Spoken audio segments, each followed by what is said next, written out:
இந்திய இலங்கை அணிகளுக்கு இடையிலான T20 தொடர் இன்றைக்கு தொடங்க இருக்குது. முதலாவது போட்டி இன்று இந்திய நேரப்படி இரவு 7 மணிக்கு பல்லக்கீலி சர்வதேச கிரிக்கெட் மைதானத்தில் நடக்க இருக்குது. இந்திய அணி டீம் செலக்ஷன்ல இருந்து எல்லா விஷயங்கள்லையும் பல சர்ச்சைகளோடு இந்த தொடரில் களமிறங்க இருக்கிறாங்க. புதிய T20 கேப்டனாக ஸ்கை சார்ஜ் எடுத்திருக்கிறாரு. புதிய கோச்சாக நம்ம 3 எழுத்து கம்பீர், அதாவது கௌதம் கம்பீர் சார்ஜ் எடுத்திருக்கிறாரு. ஸோ அவர் என்ன செய்ய போறாரு, என்னென்ன மாதிரி டீம் செலக்ஷன் இருக்கும், எல்லாமே ஒருவாறு சில விஷயங்களை புரிஞ்சிக்க முடியுது. அணியில சஞ்சு சாம்சனுக்கு இடம் கொடுக்க போகிறதாக செய்திகள் வெளியாயிட்டு இருக்கு. அவருடைய பேட்டிங் மேல கம்பீர் கூடுதலாக கவனம் செலுத்துகிறார் அப்படின்ற செய்திகள் வெளியாயிட்டு இருக்கு. அது நேகமாக விராட் கோலியுடைய ஆடிட்டு இருந்த இடத்துல சஞ்சு சாம்சனை இறக்கலாம் அப்படின்ற ஒரு எண்ணம் ஓடிட்டு இருக்கிறதாக தெரியுது. கடைசியாக ஆடிய ஜிம்பாப்வேக்கு எதிரான T20 போட்டியில் ஒரு 1/2 சதம் போட்டிருந்தார் சாம்சன். அதை தொடர்ந்து அவருக்கு ஒரு நாட் கிடைக்குமான்றதை பொறுத்திருந்து பார்க்கணும். வித் லைக்ஸ் ஆஃப் ரிஷப் பந்தின் as first choice wicket keeper.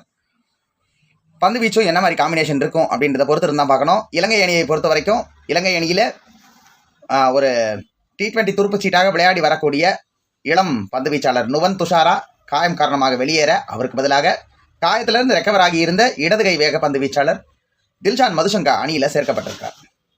இதுதான் இலங்கை அணியை பொறுத்த வரைக்கும் மாற்றம். T20 உலகக்கோப்பையில் ஹசரங்கா கேப்டன்சி செய்ததுக்கு பிறகு இப்போ ஹசரங்கா கிட்ட இருந்து பேட்ஸ்மேன், அதாவது பேட்டிங் ஆல்ரவுண்டர் அசலங்கா கிட்ட கேப்டன்சி மாறி இருக்கு. ஷனக்கா கிட்ட இருந்து ஹசரங்காக்கு போய் இப்போ சாரித் அசலங்கா கிட்ட கேப்டன்சி T20 தொடருக்கான கேப்டன்சி கொடுக்கப்பட்டிருக்கு.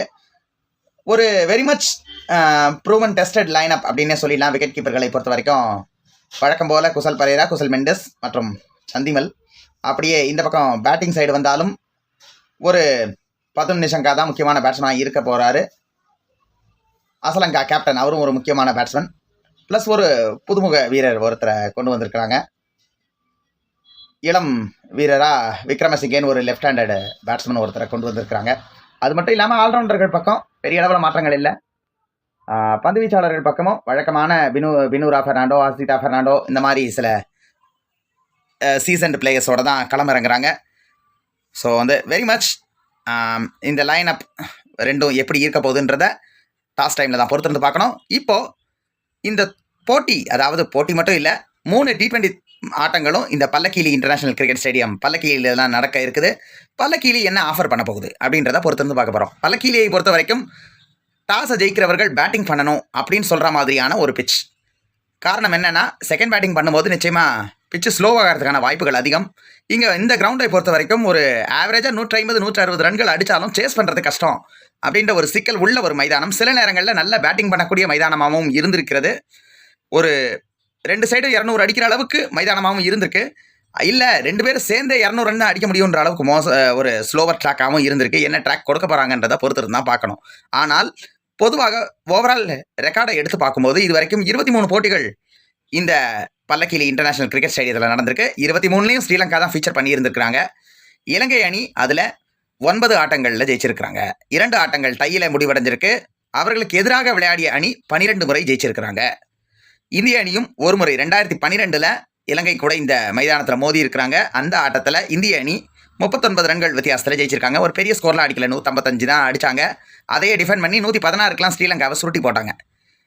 முதல் பேட்டிங்கை பொறுத்த வரைக்கும் குறைந்த ஸ்கோர் அப்படின்னு சொல்லி பார்த்தோன்னா 125-9 அப்படின்ற ஒரு ஸ்கோரை நம்ம நியூசிலாந்து அணிக்கு எதிராக இலங்கை அணி அடித்தாங்க. அதே ஆட்டத்தில் தான் செகண்ட் பேட்டிங்கில் குறைவான ஸ்கோரும் வந்துச்சு. நியூசிலாந்து அணி அதுக்கு ரிப்ளையில் வெறும் 88 ரன்களுக்கு ஆல் அவுட் ஆனாங்க 17 ஓவர்கள் விளையாடி. ஸோ அதிகபட்ச ஸ்கோர்னு பார்க்கும்போது முதல் பேட்டிங்கை பொறுத்த வரைக்கும் ஆஸ்திரேலிய அணி 3 விக்கெட்டுக்கு 263ன்ற ஒரு ஸ்கோரை அடிச்சிருக்கிறாங்க. செகண்ட் பேட்டிங்கை பொறுத்த வரைக்கும் இலங்கை அணிக்கு எதிராக இலங்கை அணி வச்ச 215 ரன்களை சேஸ் பண்ண முற்பட்ட வெஸ்ட் இண்டீஸ் அணி 19.3 ஓவர்களில் 185 ரன்கள் அடிச்சிருக்கிறாங்க, ஆல் அவுட் ஆகியிருக்கிறாங்க. இதுதான் 2வது பேட்டிங்கில் ஹையஸ்ட் ஸ்கோர். ஆவரேஜாக பார்த்தோன்னா 150-160 அப்படின்ற ஒரு ஆவரேஜ் உள்ள ஒரு ஸ்கோர் மைதானம்.